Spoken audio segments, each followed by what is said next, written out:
कि कुल मिलाकर के जो 72 लोगों ने शपथ ली, प्रधानमंत्री प्लस 71, उनमें से 61 मेंबर बीजेपी के हैं और 11 मेंबर सहयोगी दलों के हैं। वहीं दूसरी ओर अगर यह गठबंधन को वाकई में बहुत ज्यादा रेस्पेक्ट देकर चला रहे होते, इस डर से चला रहे होते कि हमारे गठबंधन के सहयोगी नाराज हो जाएंगे, तो संभव है कि उन्हें बहुत ज्यादा की पोजीशंस ऑफर की जाती, जैसा इंडिया अलायंस के द्वारा नीतीश कुमार जी को पीएम पद ऑफर करने की सुर्खियां मार्केट में तैर रही हैं कि नीतीश जी आप तो इधर चले आओ, आपको प्रधानमंत्री बना देंगे। इस प्रकार की और तो और इस समय जैसे ही नीतीश जी की पार्टी को और टीडीपी की पार्टी को जिस प्रकार से पदों पर मतलब वो मिले हैं, पद मिले हैं, उसे देखकर दूसरी तरफ से ट्रोलिंग शुरू हो रही है कि आपको झुंझुना मंत्रालय पकड़ा दिया गया है, कोई खास चीज दी ही नहीं गई है। तो यह बड़ा सवाल बनता है कि क्या वाकई में एनडीए में बीजेपी जो सबसे बड़ी पार्टी है वो चाहती ही नहीं है क्या कि इसके जो सहयोगी हैं उन्हें पकड़ कर रखा जाए? कहीं ऐसा ना हो कि पकड़ने के चक्कर में कि बोले नहीं भाई तुम्हें जाना है तो जाओ, हम तो ऐसे ही चलेंगे जैसे चलते आ रहे थे। मतलब हद तो इस बात की है कि अपोजिशन के द्वारा इतने सारे प्रलोभन दिए जाने के बाद भी इन्हें 1% इस बात का फर्क नहीं पड़ रहा है कि यार इन लोगों का क्या होगा, क्या ये पद छोड़कर भाग सकते हैं क्या ये पार्टी निकलकर दूसरी तरफ मिल सकती हैं क्या? ये बड़ा ही द्वंद्व निकल कर आया है। इससे ये बात और मतलब बल पाती है कि कहीं बीजेपी ये सोचकर तो काम नहीं कर रही है कि तुम्हें जाना है जाओ, हम अपना ऐसे ही चलाएंगे, 2026 तक तो फिर इलेक्शन कराने हैं करा लेंगे। जो हमने एक सेशन में बताया है, आपको याद होगा अंकित इंस्पायर इंडिया पर हमने एक सेशन किया, उसे जरूर सुनिएगा। उसमें हमने वो सारे तर्क दिए हैं और हमने जब तर्क दिए उसके बाद कई न्यूज चैनल्स ने उस चीज को कोट करके सेशन करने शुरू कर दिए हैं कि 2026 को लेकर क्या है। ये आपका अपना इंपैक्ट है, इसे आप समझिएगा कि अपन जब कोई भी चीज डिस्कशन में लेकर आते हैं और न्यूज चैनल वाले फिर उस चीज को एक टाइटल बना के चलाने लगते हैं कि यार ये कोई चीज हो सकती है। ठीक है, चलिए खैर कोई नहीं। फिलहाल के लिए आपके सामने ये पूरे पोर्टफोलियो हैं, इन्हें आप देख लें किस किस को क्या क्या मिला है।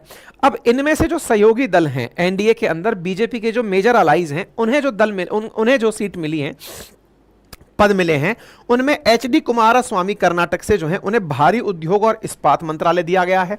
जीतन राम मांझी इन्हें सूक्ष्म लघु और मध्यम उद्योग दिया गया है। लल्लन सिंह जेडीयू से इन्हें कैबिनेट के अंदर केवल एक पद दैट इज पंचायती राज दिया गया है। इसी प्रकार से टीडीपी तेलुगु देशम पार्टी यानी कि इनके जो प्रमुख सहयोगी हैं उनमें दो बड़े सहयोगी हैं टीडीपी और लल्लन सिंह, और तीसरा जो बड़ा पार्टी है वो है शिवसेना शिंदे ग्रुप। यहां देखने योग्य बात यह है कि दोनों बड़े सहयोगियों को एक एक ही कैबिनेट पद दिया गया है और उस कैबिनेट में भी राम मोहन नायडू को नागरिक उड्डयन दिया गया है और लल्लन सिंह को पंचायती राज दिया गया है। पोर्टफोलियो के हिसाब से अगर बात करें तो सबसे जो ताकतवर पोर्टफोलियो माने जाते हैं उनमें गृह मंत्रालय, रक्षा मंत्रालय, सड़क मंत्रालय, ये जो गिनती से चले आ रहे हैं इन्हें इसी क्रोनोलॉजी में बड़ा मंत्रालय माना जाता है। क्यों? क्योंकि इनमें बिग बजट्स होते हैं, इनका इंपैक्ट ब्रॉडर होता है। अगर आप मोदी 2.0 के अंदर अगर आप देखें तो सबसे ज्यादा जिन चीजों की चर्चाएं हुई उनमें यही सारे डिपार्टमेंट्स थे। अगर आप डिफेंस एक्सपोर्ट की बात करते हैं तो डिफेंस मिनिस्ट्री अपने आप में एक बड़ा चर्चा का विषय रहा पूरे साल। इसी प्रकार से विदेश मंत्रालय पूरे साल बड़ा चर्चा में रहा। ऐसे ही जितना भी इंफ्रास्ट्रक्चर पर काम किया गया एनडीए गवर्नमेंट पिछली वाली के द्वारा, तो इंफ्रास्ट्रक्चर के लिए सड़क मार्ग वाला जो मंत्रालय है यह बहुत ज्यादा सुर्खियों में रहा। इसी के साथ साथ वित्त मंत्रालय, जिसके अंदर निर्मला सीतारमण जी को बार बार जीएसटी और बड़े टैक्सेस के लिए ट्रोल किया जाता रहा, वो बड़ा सुर्खी में रहा। इतने बड़े सारे जो मंत्रालय पूरे साल सुर्खी में बने रहे, बिग बजट्स वाले, जिनके पास में ईडी है, जिनके पास में सीबीआई है, जिनके पास में पुलिस है, ऐसे डिपार्टमेंट्स पूरी तरह से बीजेपी द्वारा जो भी शासन करने वाले लोग हैं उन्हीं के पास रखे गए हैं। तो ये अपने आप में एक और प्रश्न खड़ा कर दे रहा है कि जो ये पद बटे हैं इन पदों के अंदर क्यों नहीं सहयोगियों को बड़े पद दिए गए। कुल मिलाकर जो 11 मिनिस्टर्स बनाए गए हैं उनमें से एक एक कैबिनेट पद दिया गया है टीडीपी और जेडीयू को, जो कि अपने आप में एक बड़ा बात है। और साथ में इनको जो बाकी पद बच गए वो मिनिस्टर ऑफ स्टेट और मिनिस्टर ऑफ स्टेट स्वतंत्र प्रभार वाले दिए गए। बाय द वे ये दोनों होते क्या हैं ये सारी बातें हम बताएंगे, लेकिन मैं इस बात को आपको ध्यान इसलिए दिला रहा हूं क्योंकि यह चर्चा बहुत ज्यादा सुर्खियों में रही है। आप यहां पर कटिंग देख सकते हैं न्यूज की। JDU demands railway, finance and agriculture ministries, ये सुर्खियां थी, मतलब ये सोर्सेस थे कि ये रेलवे मिनिस्ट्री चाहते हैं। रेलवे मिनिस्ट्री वापस से अश्विनी वैष्णव जी के पास चली गई। ये फिनांस चाहते हैं, वो वापस निर्मला सीतारमण जी के पास चला गया। एग्रीकल्चर मिनिस्ट्री चाहते हैं, एग्रीकल्चर मिनिस्ट्री शिवराज सिंह चौहान जी के पास चला गया। ये जो सुर्खी है ये 6 तारीख की है और विभागों का बंटवारा कल हुआ है, यानी कि 9-10 तारीख के दिन विभागों का बंटवारा हुआ है। तो अब आप सोचकर देखिए कि विभागों का बंटवारे से इतने दिन पहले माहौल चल रहा था कि ये मिनिस्ट्री चाह रहे हैं, इन्हें मंत्रालय दिया कौन सा गया, इन्हें पंचायती राज दिया गया, जो कि इनकी कहीं विश लिस्ट के अंदर नहीं था। ऐसे ही आप द इंडियन एक्सप्रेस की कटिंग देख रहे हैं कि जो टीडीपी है वो 5 कैबिनेट की पद चाहती है और स्पीकर का पद चाहती है। देखो, स्पीकर के पद का फैसला 20 तारीख को होगा। अगर इन्हें स्पीकर का पद भी नहीं दिया गया तो यह तय माना जाएगा कि गठबंधन को बचाने की बीजेपी की कोई नीयत नहीं है। उसका पूरा मन है कि तुम्हें कल जाना है, तुम आज चले जाओ, हमें कोई फर्क नहीं पड़ेगा। इसका मतलब यह भी हो सकता है कि इनके पास कोई प्लान बी रेडी है, जिसको ये ध्यान में रखकर चल रहे हैं। यह अपने आप में दर्शाता है कि क्या ये सरकार 5 साल पूरा करने की तरफ सोच रही है, क्योंकि अल्टीमेटली यह बात सोचने योग्य है कि टीडीपी स्पीकर का चेयर चाहती है। स्पीकर के चेयर का फैसला 20 तारीख को होगा, संभावित माना जा रहा है, जब सांसदों को शपथ दिलाई जाएगी उसी समय स्पीकर का निर्वाचन होगा। उस निर्वाचन में पता चलेगा, लेकिन तब तक इनके 5 कैबिनेट पद जो मांगे गए थे उनमें से केवल 1 कैबिनेट मंत्रालय दिया गया, वो भी सिविल एविएशन मिनिस्ट्री दिया गया है। ठीक है, बाय द वे आप इन न्यूज को दुनिया भर के अखबारों में भी देख सकते हैं। देखिए, यहां कनाडा के अखबार लिखते हैं, India Modi elected as leader of coalition and set to form new government. Narendra Modi third term as India prime minister may prove the most challenging, जिसे दुनिया चैलेंजिंग मान रही है, जिसे चैलेंजिंग मानते हुए दुनिया भर के न्यूज चैनल्स, पेपर्स इस प्रकार से लिख रहे हैं कि इन्हें कोएलिशन के चैलेंजेस हो सकते हैं, यानी कि गठबंधन की वजह से चुनौतियां मिल सकती हैं। इवन इतना ही नहीं, न्यूयॉर्क टाइम जैसे अखबार तो ये तक लिख रहे हैं कि मोदी जी बड़े मॉडेस्ट हो गए हैं, यानी कि ये विनम्र हो गए हैं। लेकिन विनम्रता दिखी नहीं कहीं भी विनम्रता दिखी नहीं कहीं भी। तो क्या हमारा वो जो कयास है कि जो सहयोगी दल भागने की तैयारी में थे, क्या वो सही कयास था? क्योंकि कहीं ऐसा तो नहीं कि बीजेपी इस बात को जानते हुए कि बेटा तुम जो पद मांग रहे हो उसे देखकर यह लगता है कि ये पद अगर दे दिए गए तो पद लेते ही तुम अपने आप को सुरक्षित कर लोगे और नहीं दिए गए तो भाग जाओगे, तो भाग ही जाओ। ऐसा अगर हो रहा है तो यह अपने आप में सोचने वाली बात है कि इस सरकार को 5 साल किस प्रकार से पूरे करने हैं। साथियों, यहां पर एक और इंटरेस्टिंग नंबर देखिए, मोदी 3.0 के अंदर जो राज्य मंत्री बनाए गए उनमें से भी इन्हें किसान और कृषि कल्याण मंत्रालय दिया गया जेडीयू को, ऐसे ही टीडीपी को ग्रामीण विकास और संचार मंत्रालय दिया गया। इसका मतलब यह हो रहा है कि इन दोनों को ऐसे मंत्रालय दिए गए हैं जिनका बहुत ज्यादा वेटेज नहीं है। बाय द वे, इन तीनों के बारे में मैं पहले भी बता चुका हूं, फिर से बता देता हूं कि तीनों मंत्री क्या होते हैं। कैबिनेट मिनिस्टर को आप ऐसे समझिए कि ये सीधे प्रधानमंत्री को रिपोर्ट करने वाले होते हैं। इन्हें जो भी मंत्रालय मिलता है उनकी ही प्रॉपर जिम्मेदारी होती है। और तो और जब भी कोई कैबिनेट रैंक के मंत्रियों की बैठक होती है तो उसमें कैबिनेट मिनिस्टर्स ही जाकर के अटेंड करते हैं, ऑब्वियस सी बात है। लेकिन मिनिस्टर ऑफ स्टेट जो होते हैं वो कैबिनेट की जब मीटिंग होती है तब उसमें उनको नहीं बुलाया जाता है। ठीक है, अब आप पूछेंगे कैबिनेट की बैठक क्यों मायने रखती है? मतलब ठीक है, हम सुर्खियों में सुनते हैं कैबिनेट की बैठक मायने रखती है। भारत के संविधान के अंदर आर्टिकल नंबर 352 क्लॉज 2 के अंदर संवैधानिक प्रासंगिकता है आर्टिकल नंबर 352 क्लॉज 3 के अंदर कैबिनेट की, जिसमें यह कहा गया है कि अगर देश में कभी इमरजेंसी लगानी हो, आपातकाल लगाना हो, तो आपातकाल का जो डिसीजन है या आपातकाल का जो रिकमेंडेशन है वो कैबिनेट के द्वारा ही प्रेसिडेंट को दिया जाता है। तो कैबिनेट की रिकमेंडेशन पर ही प्रेसिडेंट तक ये रिकमेंडेशन जाता है। इसलिए कैबिनेट में किसी का होना माना जाता है कि वो सरकार के साथ में जो चीजें हो रही हैं। अब सोचकर देखिए, 30 मेंबर्स को कैबिनेट में डाला गया है, उस 30 मेंबर्स में मेजॉरिटी बीजेपी ने अपने पास रखी है। जैसी सीटें आई उतनी ही तरह से इन्होंने मेजॉरिटी रखी। जहां एक और यह माना जा रहा था कि 272 का करिश्माई आंकड़ा पकड़ने भर के लिए 240 से ऊपर की जो सीटें हैं, दैट इज 32 सीट्स, उनके लिए बीजेपी बहुत ज्यादा इनके साथ में मान मनोबल करके चलेगी, ऐसा फिलहाल दिखाई नहीं पड़ रहा है। क्योंकि इनके जिस तरह के पद मिले हैं उन पदों के साथ बहुत ज्यादा मार्केट पर इन्फ्लुएंस नहीं पड़ रहा है। अब देखने वाली बात यह होगी कि जो इनके अलाइज हैं, यानी कि चंद्रबाबू नायडू और नीतीश कुमार जैसे जो बड़े अलाइज हैं, वो इस चीज पर क्या निर्णय लेते हैं। क्या वाकई में 2026 तक ये इनका साथ छोड़ चुके होंगे? क्योंकि 2025 में जैसे ही बिहार विधानसभा का चुनाव होगा उसके बाद नीतीश कुमार की क्या मंशा होगी, ये देखने वाली बात होगी। अब बड़ा सवाल ये बनता है कि जेडीयू के द्वारा इतने सारे मिनिस्ट्री मांगे गए, लेकिन फिर भी ये कुछ नहीं बोले अभी तक, जब इनको एक ही पद कैबिनेट में मिला है और एक पद मिनिस्ट्री ऑफ स्टेट में मिला है। ऐसे ही टीडीपी के द्वारा 5 कैबिनेट पद मांगे गए, फिर भी इन्हें एक ही पद मिनिस्टर ऑफ स्टेट में और एक ही पद उसमें मिला है, फिर भी ये लोग रुके हुए क्यों हैं? तो इसके पीछे जो अभी केवल 2 बहुत बड़े तर्क बचे हैं वो इतना है।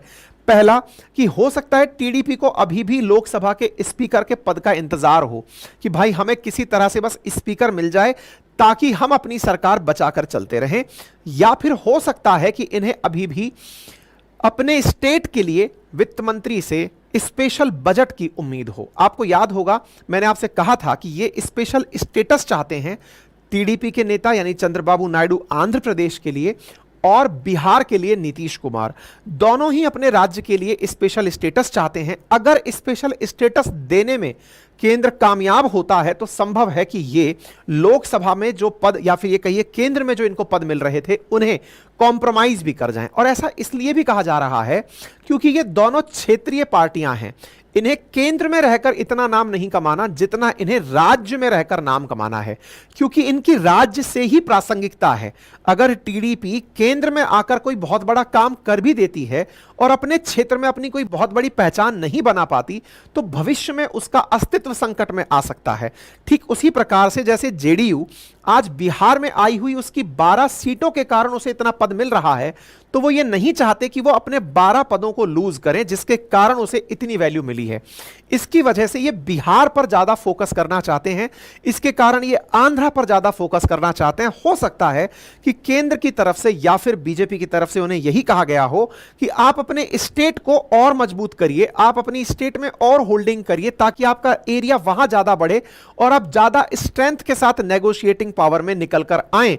आप केंद्र की सरकार को हमें ही चलाने दें। हो सकता है कि यह एक मैसेज फिलहाल के लिए केंद्र की तरफ से इन्हें दे दिया गया हो, लेकिन यह बात बड़ी अचरज की है क्योंकि अपोजिशन की तरफ से अब जेडीयू को ट्रोल किया जा रहा है, छेड़ा जा रहा है। जैसे संजय सिंह जी के द्वारा, जो कि आम आदमी पार्टी के नेता हैं, कहा गया कि महाराज आपको कितना बढ़िया पोर्टफोलियो मिल सकता था लेकिन आप झुंझुना मंत्रालय पा गए। तो देखिए इनको इस प्रकार से कहा जा रहा है कि ये तो बहुत ही बेइज्जती है। संजय सिंह लिख रहे हैं कि ना गृह मिला, ना रक्षा मिला, ना वित्त मिला, ना विदेश मिला, ना वाणिज्य मिला, ना सड़क मिला, ना रेल मिला, ना शिक्षा, ना स्वास्थ्य, ना कृषि, ना जल शक्ति। एनडीए के घटक दलों के हिस्से में आए सिर्फ झुंझुना मंत्रालय। बहुत ही बेइज्जती। ये जो शब्द यूज किए जा रहे हैं ये भड़काऊ तरीके से यूज किए जा रहे हैं कि देखो आपको कुछ नहीं मिला। अपोजिशन को चिंता है सहयोगी दलों की जो एनडीए के सहयोगी हैं। देखिए कितनी अच्छी सरकारें हमारे देश में चल रही हैं। कुछ लोग कहा करते थे तानाशाही आ जाएगी। यहां सोचिए कि अपोजिशन चिंता में है कि अपोजिशन वालों को क्या मंत्री पद मिल रहा है। भाई साहब यही तो सच्चा लोकतंत्र है कि हमारे अपोजिशन में बैठे हुए जो लोग हैं, जो राजनेता हैं, वो सरकार के लोगों से कह रहे हैं कि यार मंत्रालय आपको ये लेना चाहिए था। विचारणीय है। खैर चलिए कोई अच्छी बात ही है। लोग अपनी अपनी तरफ से इनको बढ़िया तरीके से मीम बना करके ट्रोल कर रहे हैं। कुछ लोगों का कहना है कि इंडिया गठबंधन तो आपको प्रधानमंत्री बनाने का ऑफर दे रहा था और आप अपने यहां पर कुछ झुंझुना मंत्री बनकर बैठ गए हैं। इंसान अपना खुद का भविष्य खुद लिख रहा है। खैर इन सभी चीजों के बाद भी यह देखने योग्य होगा कि आने वाले समय पर सरकार किस तरह से आगे बढ़ती है। लेकिन इसी बीच में टीडीपी और जेडीयू का तो कोई रिएक्शन नहीं आया, लेकिन महाराष्ट्र में जो एनडीए की सहयोगी पार्टी है शिवसेना का, जो शिंदे गुट है, उसके द्वारा मोदी कैबिनेट के अंदर किसी भी सांसद को शामिल ना करने पर नाराजगी जाहिर भी कर दी गई है। इनके सांसद हैं श्रीरंग बारणे। उन्होंने कहा कि हम तीसरे लार्जेस्ट अलाई हैं क्योंकि हमारे 7 सांसद हैं, लेकिन हमें एक भी कैबिनेट पद नहीं दिया गया है।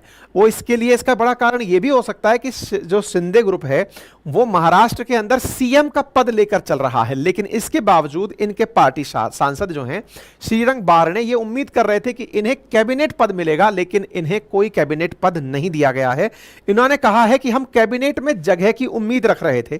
चिराग पासवान के पास 5 सांसद हैं, जीतनराम मांझी के पास 1 सांसद है, जेडीएस के पास 2 सांसद हैं, उन्हें भी एक कैबिनेट मंत्रालय दे दिया गया है, लेकिन हमारे पास 7 हैं। उसके बावजूद हमें 1 राज्य मंत्री का पद दिया गया है। इस बात को लेकर के इन्होंने अपनी नाराजगी व्यक्त कर दी है। तो उम्मीद है कि आपको यह बात समझ में आए। ये श्रीरंग बारणे के द्वारा जिन्होंने शपथ ली है, इनकी तरफ से वो प्रताप राव जाधव हैं जिन्हें स्वतंत्र मंत्रालय दिया गया है। ठीक है। अच्छा, इसी प्रकार से महाराष्ट्र के अंदर बीजेपी के और एक अलाई जिनका नाम है एनसीपी, उनका भी अजीत गुट फिलहाल के लिए नाराज बताया जा रहा है। ऐसा क्यों? क्योंकि पहले इनकी तरफ से जो पार्टी के लोग हुआ करते थे वो पहले कैबिनेट मंत्री के पद पर रहा करते थे, लेकिन अब चूंकि उन्हें स्वतंत्र प्रभार के साथ राज्य मंत्री का पद दिया गया है तो वो उन्हें पुराने पद की तुलना में छोटा लग रहा है। तो बोले हमको तो डिमोशन दे दिया, लोगों को प्रमोशन मिलता है, हमें पद से गिरा दिया गया है। ऐसी स्थिति में इनके सहयोगी दल नाराज चल रहे हैं। ऐसी स्थिति में कांग्रेस की तरफ से सुप्रिया श्रीनेत्र जी ने भी इन्हें प्रॉपर तरीके से नसीहत भरे मैसेज भेजे हैं कि देखिए, बीजेपी तो जानी ही जाती है कि अपने सहयोगी पार्टियों को पनपने नहीं देती। अभी तो दौर है, अभी जो कुछ हो सकता है कर लीजिए। मतलब अब अपोजिशन जो है वो एनडीए में सहयोगी दलों को अपनी तरफ से मोटिवेशन दे रहा है। इधर की तरफ से उद्धव ठाकरे जी के सुपुत्र आदित्य ठाकरे जी अपनी तरफ से सजेशन दे रहे हैं कि भाई अगर स्पीकर का पद मिले तब तो कोई इन लोगों को फायदा है, अदरवाइज इनके लिए कोई फायदा नहीं है। स्पीकर का पद मिलेगा तो ही इनकी पार्टियां बच पाएंगी। अब यहां पर एक डर साझा किया जा रहा है और वो ये है कि बीजेपी को डर इसलिए नहीं लग रहा है क्योंकि इन्हें पता है कि अगर 7 सांसद हैं शिवसेना शिंदे ग्रुप के पास में, अगर एक आध आदमी नाराज भी है, उनमें से अगर 4 सांसद मिलाकर यानी 2/3 सांसदों को बीजेपी में शामिल कर लिया जाए तो पार्टी का मर्जर हो जाएगा और पार्टी के मर्जर के साथ बीजेपी के जो जरूरी नंबर है वो मिल जाएंगे, दोबारा चुनाव भी नहीं कराना पड़ेगा। इसी प्रकार से टीडीपी और जेडीयू को भी महाराष्ट्र में जो पहले हुआ था उसी का डर लगता है। जेडीयू को डर लग सकता है कि हमारे 12 सांसद हैं, अगर उनमें से 9 सांसदों को या 8 सांसदों को बीजेपी अपने साथ मिलाकर ले जाती है तो 8 सांसद का जाना पार्टी का मर्जर माना जाएगा और पार्टी के मर्जर के साथ साथ अगर नीतीश कुमार या विरोधी उनके साथ वाले सहयोगी ये कहें कि साहब हमको तो नहीं रहना, तो आप दूर भी रहें तो भी मर्जर सही माना जाएगा। इसका मतलब बीजेपी की जो पुरानी अलायंस की नीति रही है, महाराष्ट्र में जिस प्रकार से एनसीपी ग्रुप को साथ मिलाया गया या फिर शिवसेना ग्रुप को साथ मिलाया गया, उसे देख करके ये लोग हो सकता है अंदर से इस बात को लेकर डरे हों कि कहीं ऐसा ना हो जाए कि हमारे ही गुटों को तोड़कर बीजेपी में मिला लिया जाए। लेकिन इसमें एक तर्क और दिया जाता है और यही कारण है कि लोकसभा का स्पीकर का पद ये मांग रहे हैं। स्पीकर का पद क्यों मांग रहे हैं? क्योंकि लोकसभा का स्पीकर ही एंटी डिफेक्शन लॉ के तहत ये तय करता है कि किसी पार्टी का मर्जर सही है या नहीं। अगर इन सहयोगी दलों के पास में लोकसभा स्पीकर का पद रहेगा तो ही ये अपनी पार्टियों को टूटने से बचा पाएंगे, अदरवाइज ये टूटने से नहीं बचा पाएंगे। यही कारण है कि जेडीयू टीडीपी जैसे लोगों को स्पीकर के पद पर अब निगाहें टिकी हैं कि हमको अगर अपनी पार्टी बचा के चलनी है तो स्कूल का हेडमास्टर हमारा होना चाहिए और हेडमास्टर के लिए इस समय स्पीकर के पद पर सबकी नजर है। ओम बिड़ला जी का पद फिलहाल जो है वो चल रहा है। इसके बाद में जैसे ही पहले दिन लोकसभा की बैठक होगी उस दिन स्पीकर प्रोटेम स्पीकर के रूप में राष्ट्रपति द्वारा नियुक्त किया कराया जाएगा, जो सांसदों को शपथ दिलाएगा। उसके बाद में लोकसभा स्पीकर का चुनाव होगा। चुनाव के अंदर कहा जा रहा है अपोजिशन के द्वारा कि टीडीपी वालों अगर तुम अपना आदमी खड़ा करते हो तो हम उसको सपोर्ट भी कर देंगे, लोड मत लो।